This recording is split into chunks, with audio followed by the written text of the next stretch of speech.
Cool. Whew. Let's get started now. Okay, cool. Hello, guys. My name is Julian, and thank you for the opportunity to present my proposal for the Patient Travel Support Foundation scenario. Let's start with the project overview. The Patient Travel Support Foundation, or PTSF, is a non-for-profit organization that helps patients in different remote regions get access to subsidized for travel costs when they need to get specific medical treatments. They have regions, they have a presence in different regions, as well as 10 different satellite offices in each of these regions. In these offices, the applications will for travel are received, approved, and booked. They have experienced an incredible growth of 3.5 million patients in the last 5 years. They have a bunch of bespoke systems that they want to actually retire to be able to scale for the future. Moving on into our solution overview of this scenario, I'm suggesting to have an org strategy of a single org, as I did not see any regulatory requirements that we need the use of a multi-org. It will also help with the reporting capabilities, and we are well within the salesforce limits to use a single org strategy. I'm so recommending to use a multi-currency, as there are it operates in a multi-region base, although there were not particular requirements about this. And we will be using also multi-language. We'll be enabling multi-language, which will use a combination of the translation workbench in Salesforce, as well as Visual Force email templates and custom labels to be able to send emails in different languages. And for translation in the community, we'll be using the community content translation and the language picker function in the community. Moving on, we go to our actors section. We have these main 4 actors. I'll start with the patients, which are external actors. I recommend to use customer community license. At the moment, it's around 3.9 million, although later in the scenario, we'll discover that there's a potential for growth. The main reason is that they need to use custom objects and access to also cases within Salesforce. Medical practitioners, also external users, I also recommend them to use a customer community, and for the same reasons as above. Our internal actors, we would have assessors and their managers. For both of them, I recommend to use Service Cloud.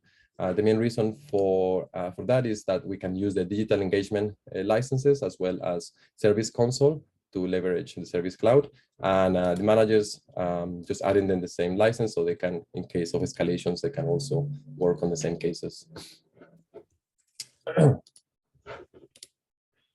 We have our role hierarchy here. There were some roles that I had to assume, for example, the CEO and the VP of operations. And it's pretty straightforward hierarchy. We would have the CEO, direct reports would be the VP operations. Under the VP of operations, we would have a manager per each of the regions that we will mention earlier. And we will have different assessors for each of these regions.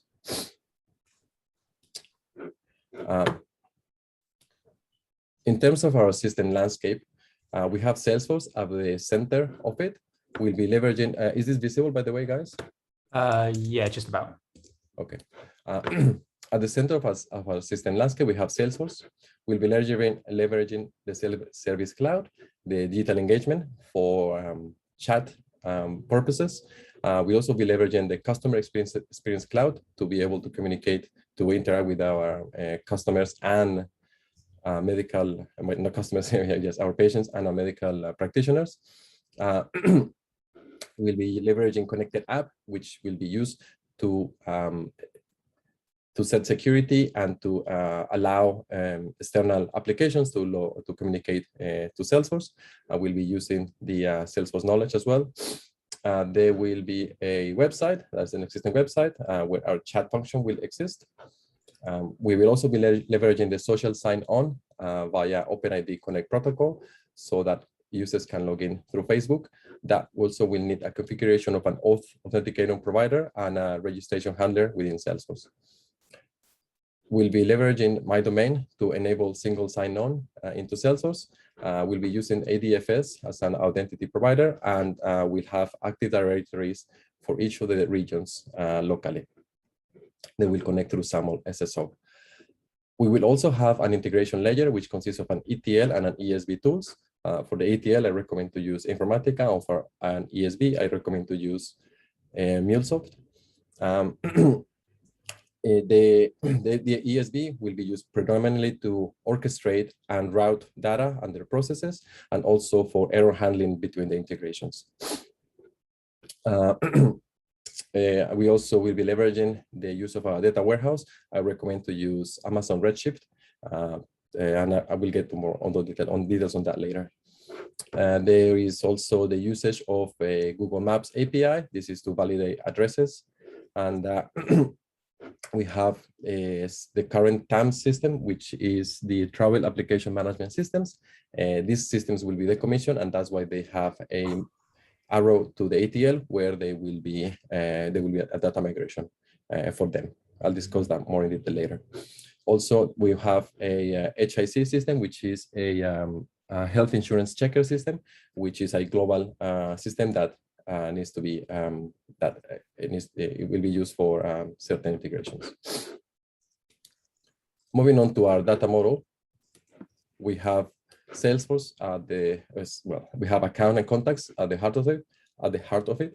Before I move on, I just want to expand on my legend. We have black standard objects, light blue custom objects, P stands for private, CVP stands for create control by parent, and large data volumes, LDVs for large data volumes.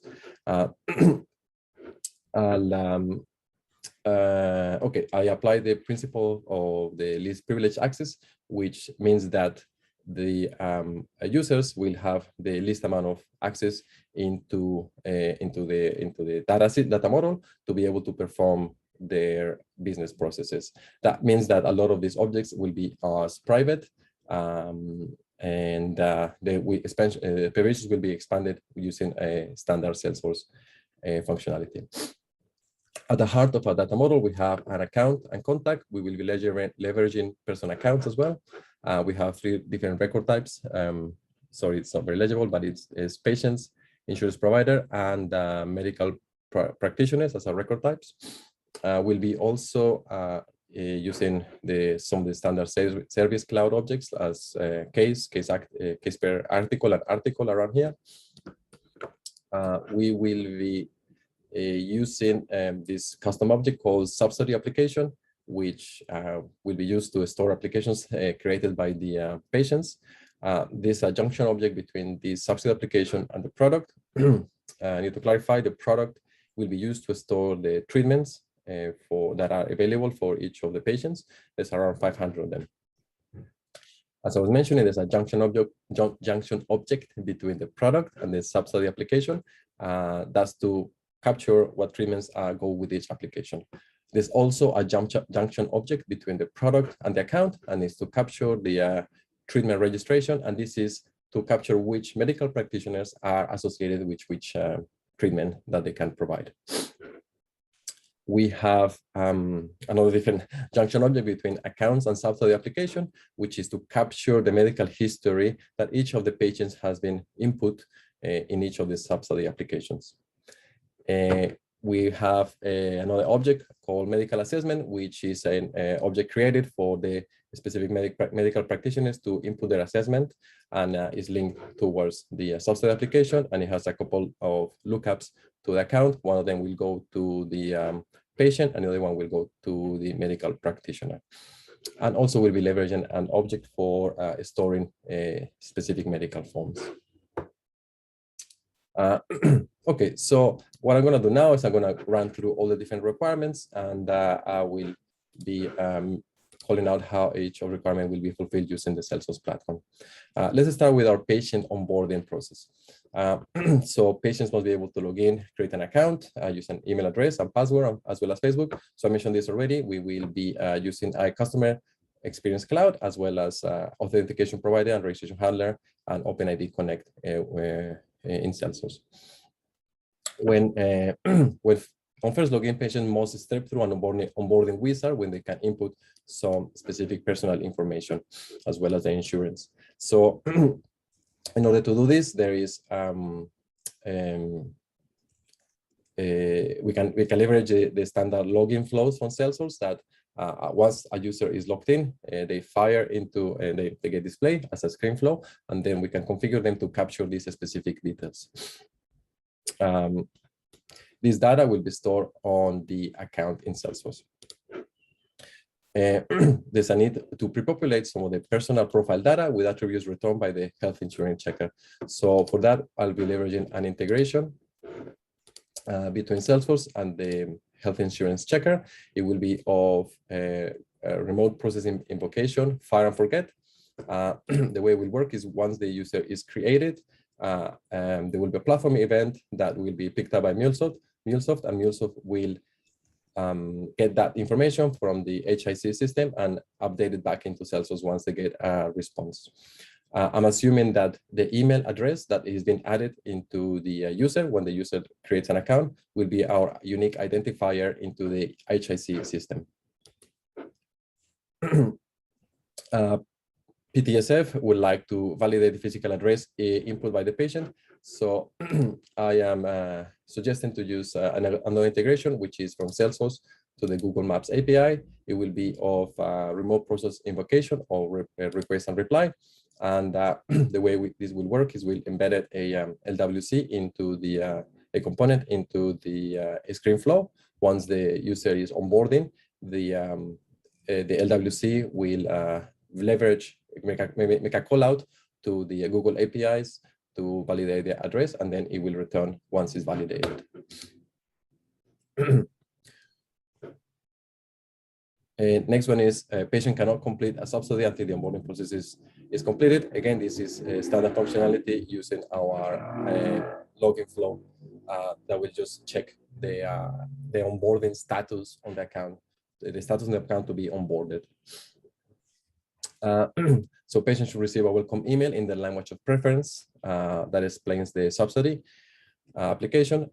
So I'm recommending to use Visualforce email templates as well as custom labels, and they will be sent after the onboarding flow. So this could be by a flow. So this will be once the application is finalized and the patient is onboarded, that flow will fire, will fire, and that flow will send the Visualforce email along the way. I consider using Conga, but I thought that it was not necessary to add another system, and we can just leverage the standard Visualforce email templates. Moving on to our next business process, we have requesting the travel assistance. So as I mentioned earlier, the support for 500 different treatment types, the subsidy application requires the selection of each of a specific treatment type, the reason for request, and medical history information. So as I was mentioning a bit earlier, we will have a custom object for subsidy application, which is around here. And we will also, to be able to capture the specific treatment type, I recommend to use an LWC in the portal to have an improved UX. We could have done it using standard Salesforce page layouts, but I think I recommend to use LWC to have an improved UI experience for the user to pick up the right treatment at the right time. Next one is medical history information. Previously provided by the patient must be verified with each subsidized application. So originally, I thought we could leverage the SMTD component to display on the page layout, but now that I reread the requirement, I understand that it has to be done at the review application. So there's no need for the patient to read medical information. So we do not need this SMTD component to display the previous loaded medical information. However, we do need to capture this information, and that's what I'm suggesting to use this medical history object in Salesforce. to capture that information. The way this would work is that we will have a as we have an LWC to select the treatment, the same LWC will be able to capture any medical information for the patient. Moving on, PTSF, we like to check the patient's insurance to see any total cost. It can be covered by the insurance policy. And if they cover the cost, the subsidy application should be automatically rejected. So my first assumption was that this was a manual process. However, I then reread that it's an automatically rejection. So that means that we actually need to have some sort of integration and automation in the system. So there's a few things we need to do. One of them is, I recommend, is to load the different insurances as insurance providers as accounts into the salesforce. The second one is, my assumption is that the policies are stored in the HIC system or in the different external system.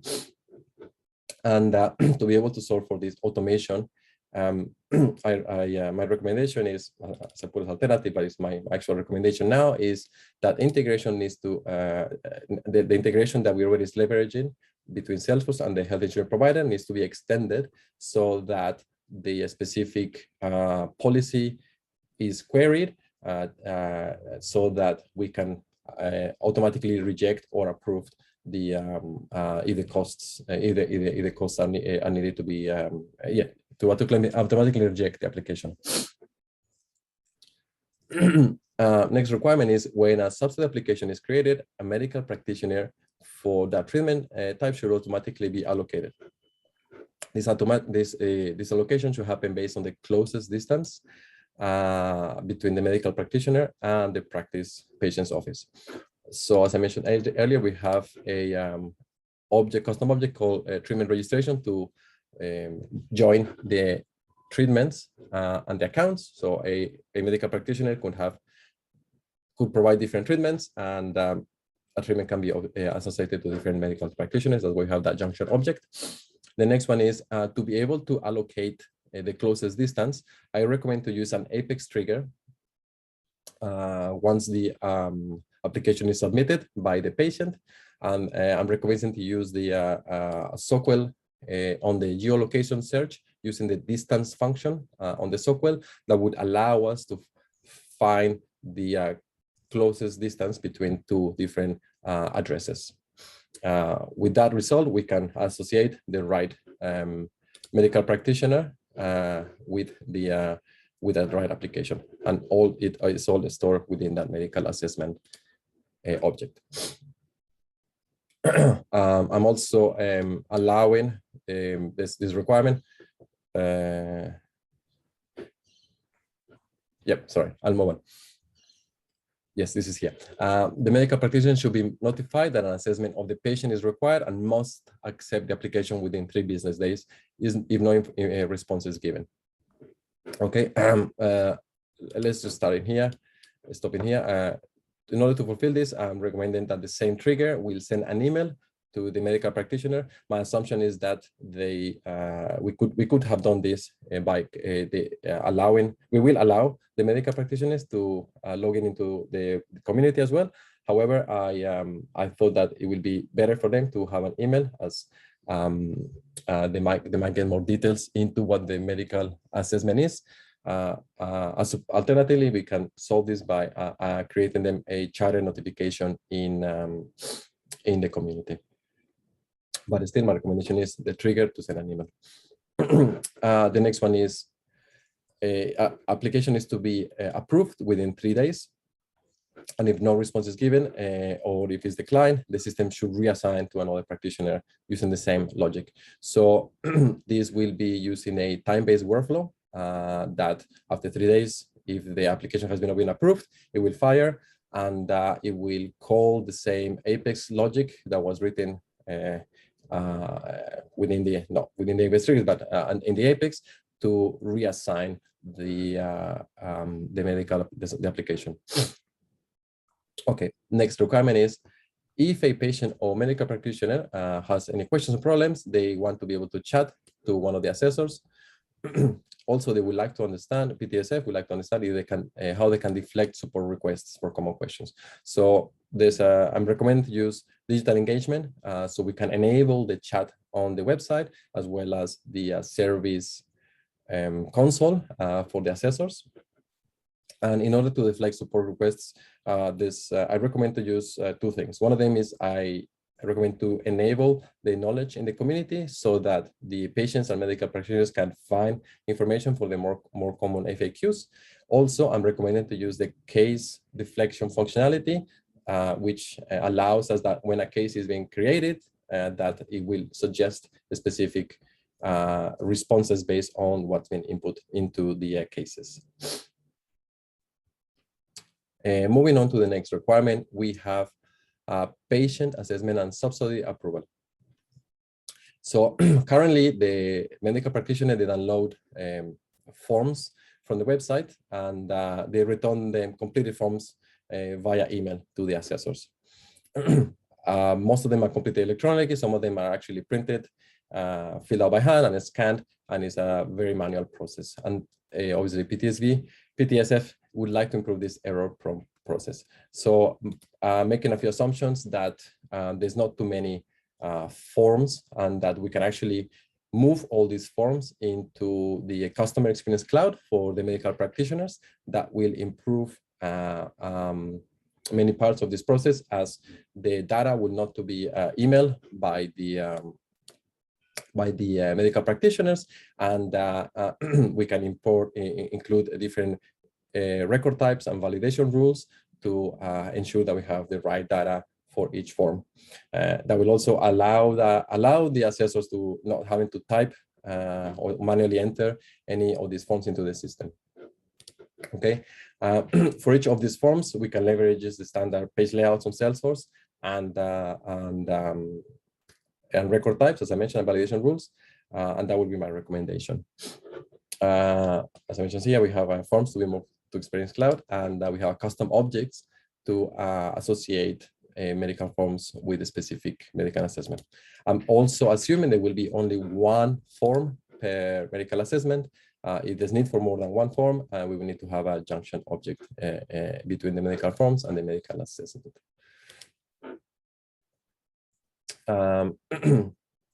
So if an assessment is still pending 15 days after medical practitioner, the system should escalate to the team manager. Again, I'm recommending to use a time-based workflow to fire after 15 days that the assessment has not been still impending. And it says to escalate to team managers. So I recommend to assign this to a queue that is monitored by the team managers to action that specific assessment. Next question is, next requirement is a practitioner may need an additional specialist to assess a particular aspect of the patient, and they might request additional assessment for the subsidy application. So then again, we have our custom object for medical assessment, and it's sort of like a junction object between the account and the subsidy application. So that will allow us to create different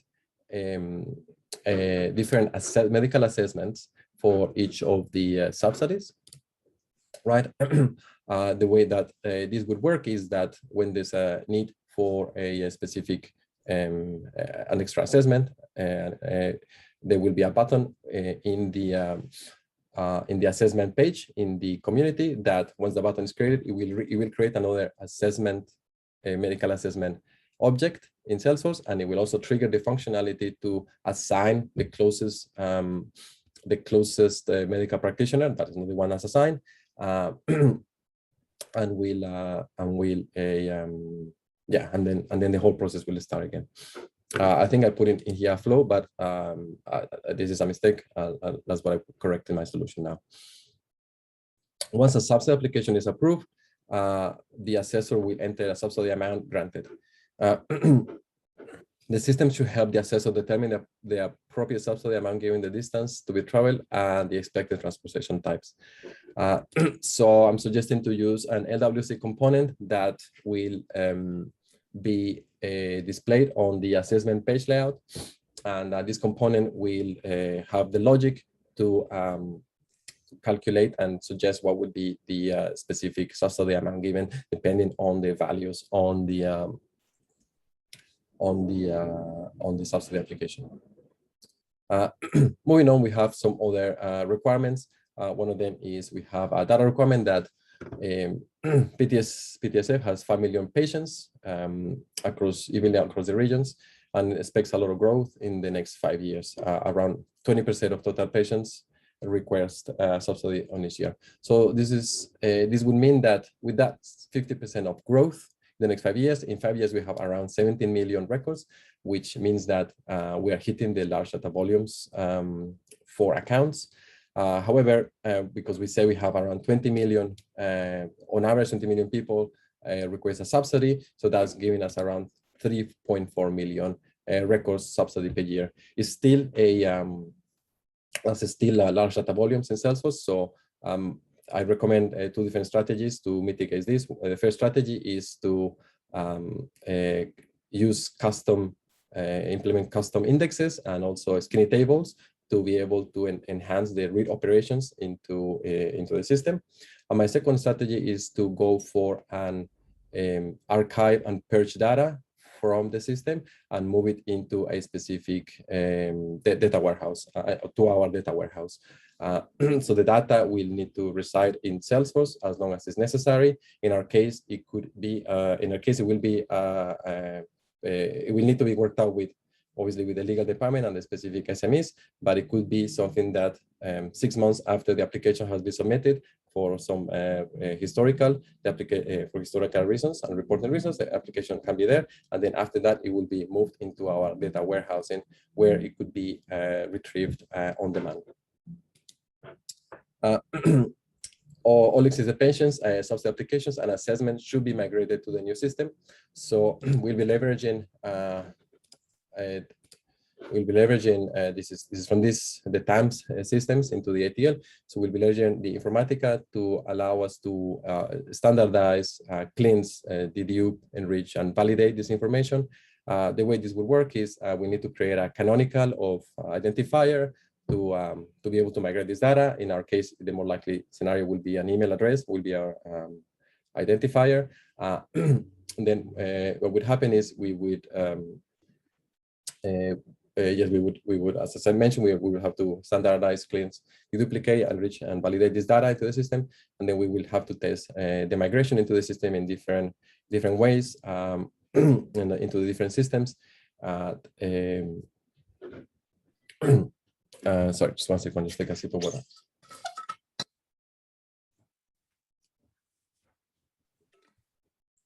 Yeah, so that will happen. We'll migrate that data into from Salesforce into the ETL, and for migration purposes, we need to consider potential parallel importing, as well as doing it on different. We have to consider the sharing calculation to be able to not disturb the system.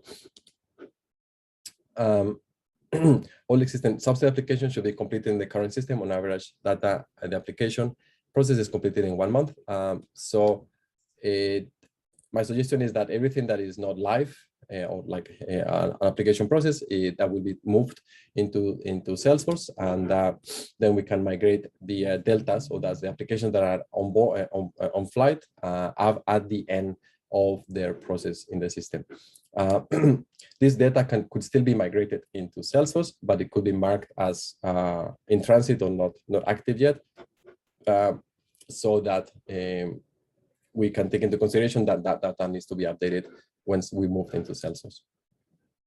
We have a few sharing visibility and access requirements. Medical practitioners can see all assessments for patients. So this will be achieved using a sharing set, as they have sharing sets between the medical assessment and the subsidy application. Medical practitioners can only see patients' home, phone, and email address, as well as description of services needed from the subsidy application. So this will be achieved using the standard field level security and page layouts for the profile. The last requirement is medical practitioners can only see medical history for patients during the period where there is an open source application. And the PTSF internal users cannot see medical history at all. So these users will not be assigned to the profile. And I suggest to have a flow to populate lookups and a set of sharing sets. So these lookups, time out. I'll just continue to finish this. So my recommendation is to have a flow to populate lookups between the lookups to between the medical assessment and the substudy application. Sorry, a lookup that I didn't add into here. So the if we add a lookup from the account into the medical history, that lookup will allow we can use that lookup with a sharing set when the subset application is finished. That lookup will be removed by another flow, and that will mean that the sharing set will take care of the permission just of visualizing this information just when the application is in process. That concludes my presentation for this scenario, and now I open the room for questions and feedback. Okay, good stuff. So let's do let's try 20 minutes of questions. Cool. All right. Thank you for your presentation, Julian. Okay, my first question is, okay, so you mentioned the use of Visualforce email templates for multi-language, but Visualforce is quite an old technology now for Salesforce. Why did you choose Visualforce, and are there any other, is there an alternative that you could suggest? Yes, good question. So currently, Lightning email templates do not support the multi-language, and that's the reason why I recommend to use Visualforce email templates. So it's just a limitation. In the future, it will do it, so we can migrate into that in the future. And as an alternative, I thought of using a Conga Composer. It would be a slightly different process. The way I thought about it would be to create a different templates with different into different languages, and still use a logic in the system that adds this that sends this template depending on the language for each user. Okay, but Conga Composer would be a new tool. Would there be another way of doing this with existing with other tools in Salesforce? Okay, there's different ways about it. One way we can do this would be to, now that I think about it, it's the process seems to be a standard. We're assuming that the process is standard and there's nothing dynamic about the standard. We could create different documents that says exactly what the process is in each of the languages, and then we can use Apex to send the email and dynamically attach the right language kind of PDF with the instructions to be sent out to the users. Okay, let's move on. Can you take me to your role hierarchy? Yes. So the customer has satellite offices within each of the regions. How are you accommodating for that within your solution? Okay, yeah, that's a very good question. So yeah, originally I thought that there will be a manager per region. That will be the APAC and the EMEA and the Americas region. But in this case, when I first assumed this, I didn't specifically added anything around the specific local, because I assumed that the a manager could be associated to the whole region, and they could have different satellite offices in there. To do that, we could have different things. Like, for example, I would recommend to have an assessor per specific satellite office, so per office, and that way we can differentiate which assessor belongs to which office. Okay. Let's see. Can you switch to your system landscape? Yes. I noticed you got Active Directory Federation services in there. Is there an equivalent Salesforce tool that could also meet this requirement? Yes, there's you have identity. Oh, I forgot the name. Is the identity provider? I think no, identity services, Salesforce identity. There is an sorry, I don't remember the name of the tool specifically, but there is a tool that I forgot the name from Salesforce that we can install at the on-premise, and it could also do that, perform that the same as ADFS. Julian, Nadeem, you guys jump in if you want to do some questions. Yeah, actually, I just wanted to, first of all, thank you for the presentation, Julian.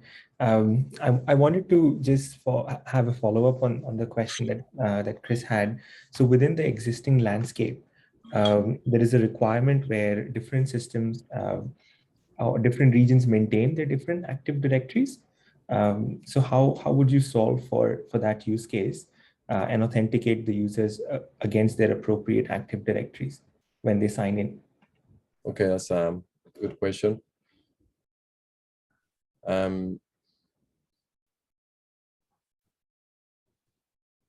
So I was assuming, my assumption was that the logic will reside within the ADFS to interpret that logic. The users in Salesforce will need to be assigned to a specific region in the user record. There will be a field for that, and then the ADFS could use that. Will use that field once to route the single sign-on to the right Active Directory per region. Okay. Would you be able to go to your actors and licenses? Yes. Great. So given that you have medical practitioners with a customer community license, there is a requirement where practitioners are supposed to be able to add additional practitioners to service and help them solve an application. How would you solve that using the licenses and the data model that you have? Yeah, that's a good question. My assumption was that the system would do it for them if they needed the extra help, and that's why it will suffice to use just customer community licenses. If there's a specific reason for them to find other user into the system. Let me think.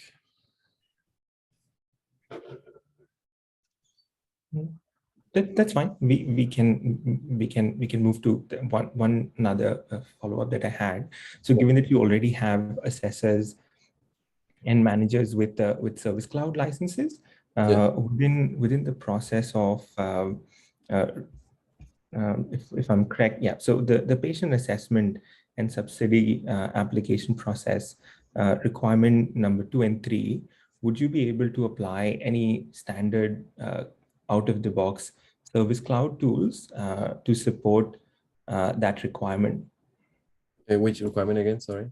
Yeah, so under the business process, patient assessment and subsidy application approval. Yeah. Yep, and then the requirement number 2 and requirement number 3. Yep.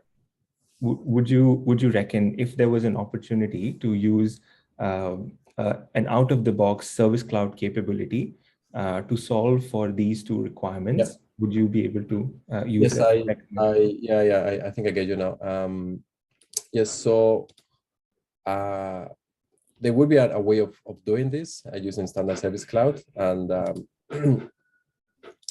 it would involve different things. One of them would be to actually, instead of having a custom object called medical assessment, you will just handle them in the cases as a specific record type, and then we can start leveraging different escalation rules in Salesforce. Great.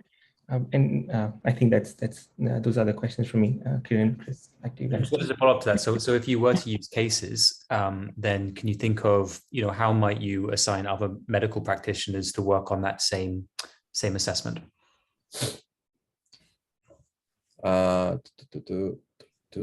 Okay, so there is that's an interesting one.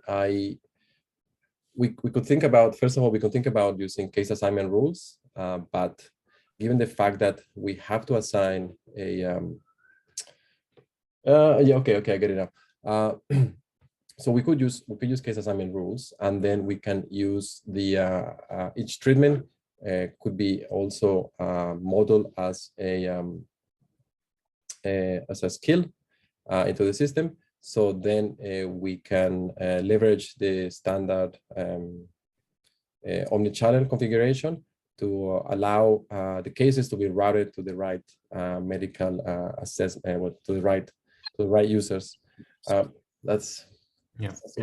Let me put this another way. So let's say you've got a primary medical practitioner who's owning the assessment, but he might need to pull in someone to and also provide them visibility to the same medical assessment. Okay.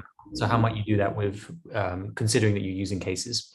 Yeah, okay. In that case, we can leverage the standard case teams functionality, which allows you to input different, allows you to bring different users into the case so you can collaborate together. Okay, thank you. Kieran, do you have any questions? Yeah, sorry about that, guys. Have delivery. Just on, it's probably more solution overview, but it probably comes back to actors and licenses. Could you just go back to that table? Sure.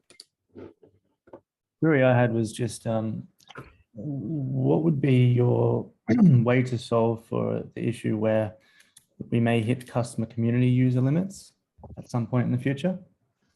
Yeah, so that's yeah. Sorry, you were saying. So let's say that over the course of next 5 years, they grow to 15 million patients. What would be your method to solve for that? Yeah, okay. So that's a good question. The assumption that was written in the scenario was that only 20% of those users actually create cases per year. So that's still well within the limit of the customer community license, which is around 10 million logins per month. So I think, given that we're still, given that it's only 20% of 15 million users, as you mentioned, so 20% is 3 million per year. So that's well within the limits of Salesforce. And on your system landscape, what would be the process that you would follow to get the live chat functionality on the existing website of the customer? Okay, cool. That's a good question. So Salesforce, this is all standard Salesforce configuration that we would go into the chat configuration, and we can in there leverage what fields can be captured, and then once we configure that in Salesforce, it will create a script. This script will be then provided by the website engineer team, so that they can load that script within the chat, and then once they load that, it will connect. It will integrate to Salesforce. There's other bits of configuration that we'll need also, and it's to there could be additional information depending on what gets captured on the chat. For example, depending on the query, you can start assigning the chat to specific service assessors, depending on their skills as well. So related to that question, so in addition to chat, is there any other features you would need in Salesforce to enable a person within your organization to have that conversation? Yes, that's correct. So we would need to within the so talking about the specific users in the system. Yes, so they need to be given access to the service console. They need to they need to be CentOS console. They need to be configured to receive chats, and I think they need a permission. There's a specific permission which I don't remember right now to be for them to be able to access this. And what is the name of the feature that allows them to to play the part of a live agent?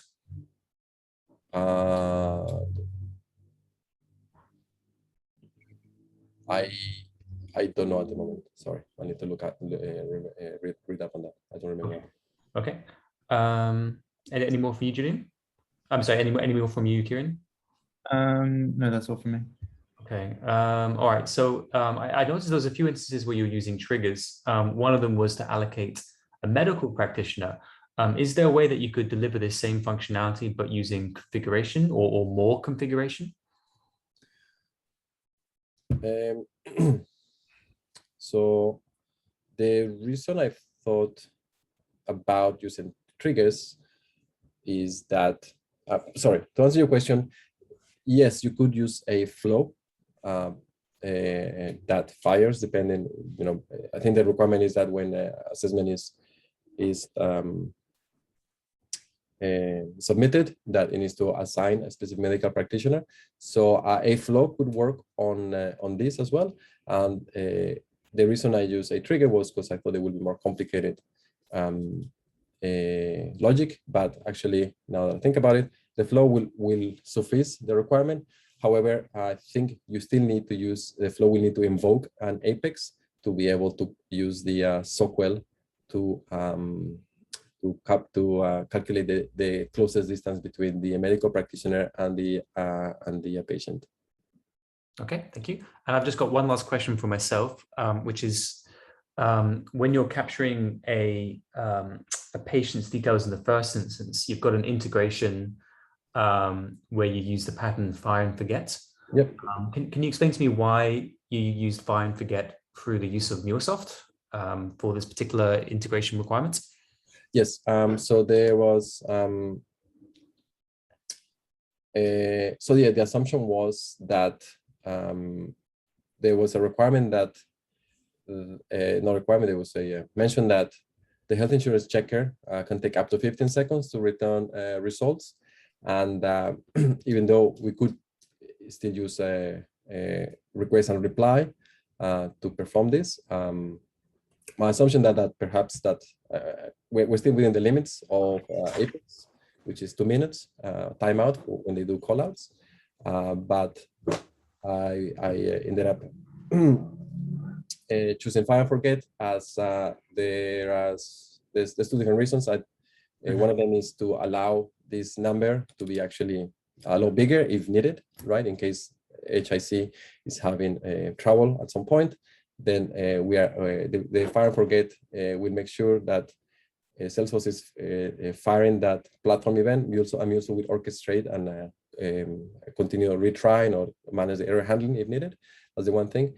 And the second thing is that I didn't see any requirements that the data need to be automatically populated into the system, and it could be wait to be actually updated after the user has been registered. I'm going to direct you to requirement 2, part A.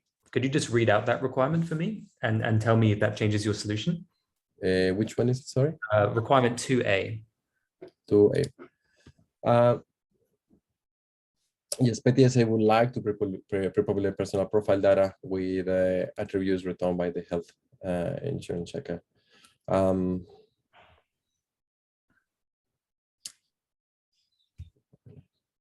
So it's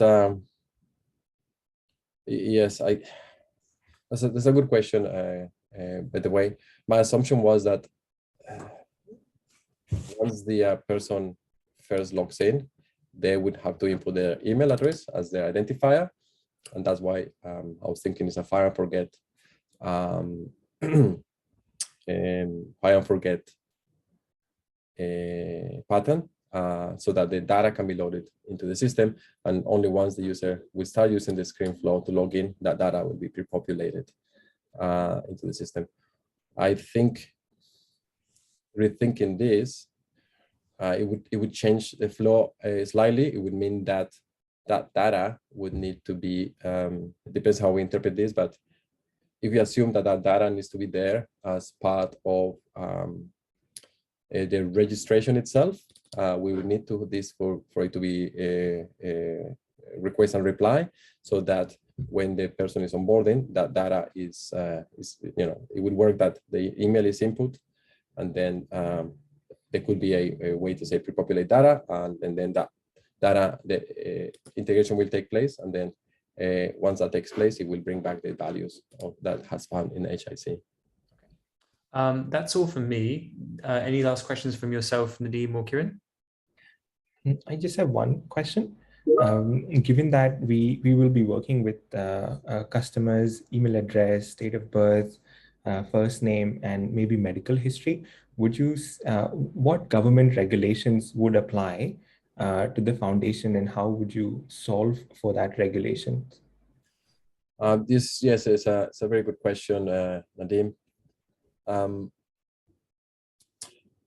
So yeah, this is sensitive data, as you pointed out, and best way to solve this is to actually use Salesforce Shield that will allow to encrypt the data, and that could help with having fulfilling that PII information security purpose. There were no particular scenario requirements about this, but yes, now that you've pointed out, I would recommend that to be proactive and keep that data safe. Great, thank you. No further questions from me. Thank you. Okay, good stuff. Let me just stop my timer. Go perfect. Dead on 20 minutes. And actually, you're pretty much bang on time for the presentation as well. And I think in that scenario where you're literally just like on the last requirement, and it would take you just a few more seconds to finish it, I reckon they just let you. And even if they don't, if you've got a while to go, what they normally do when they invite you back into the room is to say, you didn't quite finish your solution. Would you like to use some of this time to go through the rest of it? So that's pretty common as well. Nice.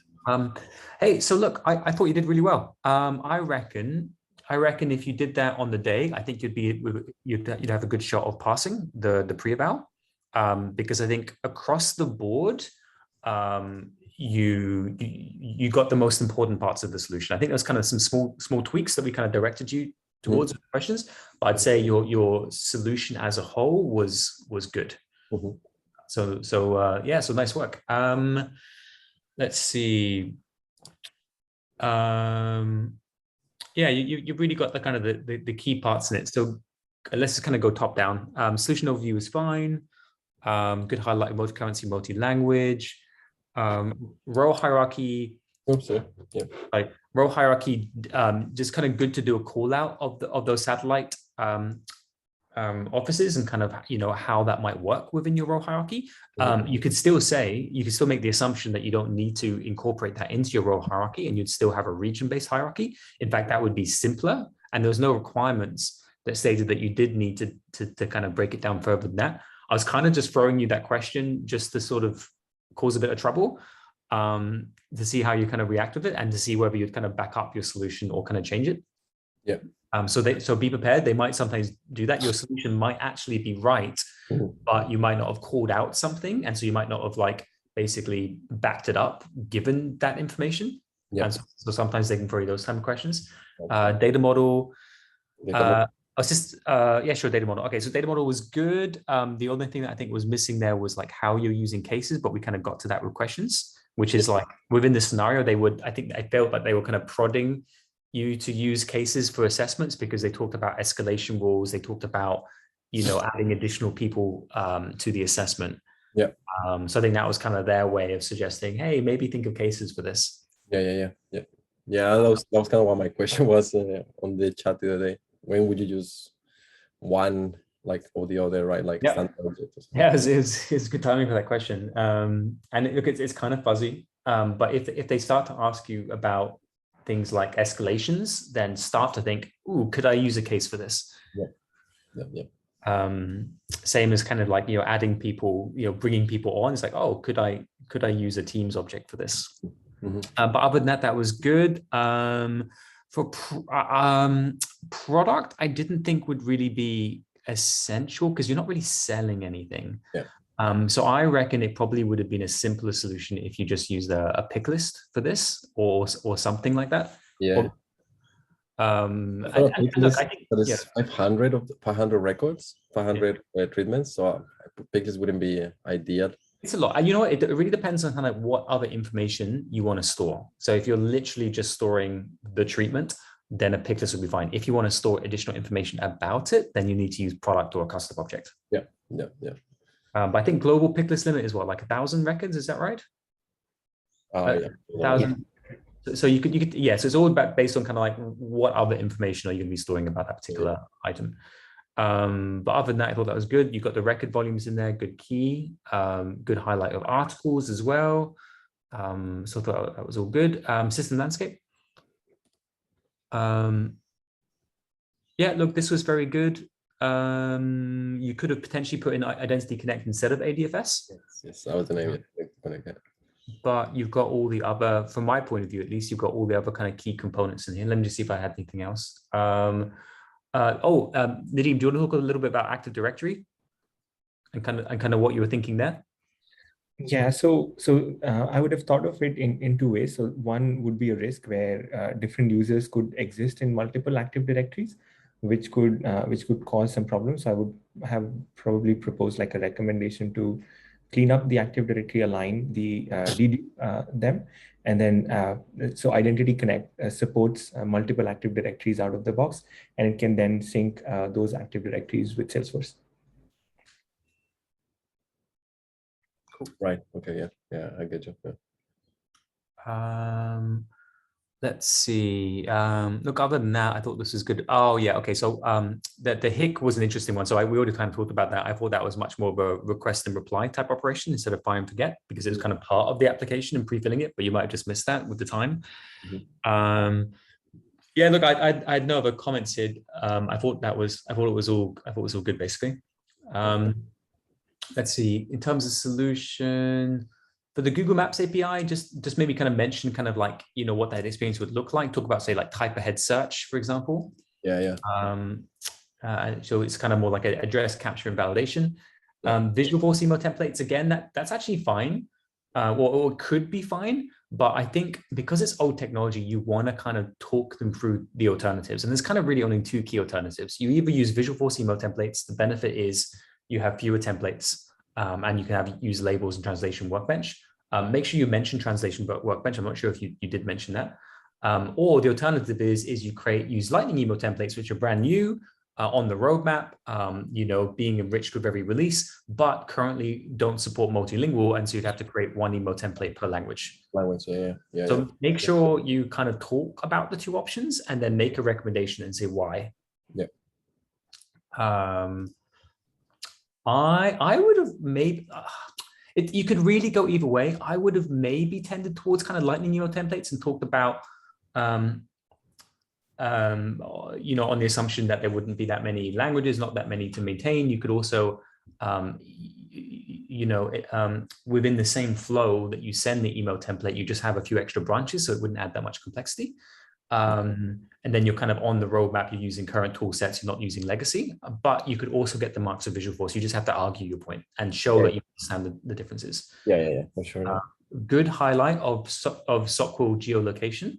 But I thought that particular solution would have been better solved with Flow, because you kind of had like a trigger and then like a flow or something like that. Or was that right? You could just have the same flow could do it, because within the same flow, you could do the time-based action as well. Yeah, I get you. Yeah. So that's what you're asking me. So it will still be instead of trigger, it will still be a flow that will still query an Apex invocation with the software. I thought that so I thought that was better. So I think in general, with them investing so much in Flow, for kind of small requirements like this, I think it's kind of better to use like a flow with which calls a little bit of Apex to do kind of like a little sub function instead of having a full-on trigger. Just makes it easier to kind of maintain as well. Yeah. Let's see. Another thing, not necessary, but you could have talked in terms of another method of of deflection would be Einstein chatbots. Yes, I had it in my head when I wrote it, when I did it, but I didn't write it in here and I forgot it. I think you could have got away with it because you talked about knowledge and they weren't pushing you they weren't pushing you hard against Einstein. So I don't think it's necessary. Yeah. I meant to ask you a question about that, but I kind of forgot. Yeah. But good to have that one. When I was kind of pushing you for like, what are the other features that you might need to kind of set up, I was looking for omnichannel. You didn't mention it earlier, but I kind of just wanted to talk about like the configuration of omnichannel and how that works with Live Agent. Yeah, that was the question. Yeah. And then for the data stuff, I think you got the kind of the gist of the solution. But I would have gone into a little bit more details about the process, and especially about, I think you did talk about kind of, doing the initial data migration and then doing the delta later, but just drill into a little bit more. So you can talk about things like, the vast majority of data would be the bulk. You don't want to do dress rehearsals. Aim for at least one successful dress rehearsal using a staging or UAT environment, so that you can work out how long it would take. You could then project how long it would take to do your delta as well. And you'd probably want to do your delta after the users were live on the system, because in that way they're kind of locked down. No one's modifying them. And because your dry runs, you have a good idea of how long that would take you. You'd also want for your initial dry run, you might want to work out like a window where you can basically freeze people from modifying applications as well. And you might want to also consider, based on how long that dry run takes, in kind of having a similar kind of freeze for actually doing the data migration into that target system as well. Yeah. But look, overall, you got the solution overall. It was just kind of a small things here and there. So I reckon if I was the judge, I would have let you through that preliminary. Okay. Cool. Which is a good sign, because you're just about to take yours. Yes. Yeah. Cool. And did you find this? Well, I put a lot of kind of acronyms in there, which anyone who knows Salesforce. Acronyms are fine. If you can, maybe use blue text instead of black, because that would have made it a little bit easier to differentiate your comments. Yeah. In the scenario. But the acronyms were actually fine. And actually, that's kind of what they're looking for. They're sort of just looking for keywords. So if you've got the right keywords in it, that's enough. You don't need to use full English. Yeah, because it takes me too long to write full English. No, you don't need to. Acronyms are totally fine. Cool. Any other feedback from Nadim or you, Kieran? I think I agree. Nice one. I mean, you were really calm during the Q&A as well. So yeah, I think I'm really rooting that you get through this October. Monday. Awesome. Cool. All right. And I guess one of the questions is I kept, and that's why I didn't fix it on purpose. Like, for example, in here, the first time, it's funny when you... what is an SMTD component? Yes, it's SMTD. It's a component that allows you to... SMTD component. It's a component that allows you to... it's kind of like you can bring related lists with into an object, even though you don't have a direct relationship to that object. So it's not a standard, it's a component that somebody created. Right, so like you could potentially bring stuff that is not really related to you to a specific object. There's some rules around it. It's a bit of an interesting hack, but it works out pretty well as well, because a lot of people do that. Okay, well, make sure that you explain that more if you're going to use that again, because I had no idea what that was. Yeah. So the thing was, when I was going through this the first time myself, presenting to myself, I actually I realized that actually I don't need this at all. And I was trying to say, well, I wanted to mention this, and it's about, I think that will happen, right? Like it will be hard to get everything perfect, and we'll have to solve on the go a little bit. Yep. And it's about how to handle that. So I don't know if there's any feedback you guys have on how how I mentioned that I made a mistake and then I try to correct it on the way. Is that? Oh yeah, no, it's fine. It's really not a problem. It happens all the time. Just be transparent. It's like, okay, look, this was my original thinking. I'd like to correct that now. I propose this. Yeah. Okay. Yeah.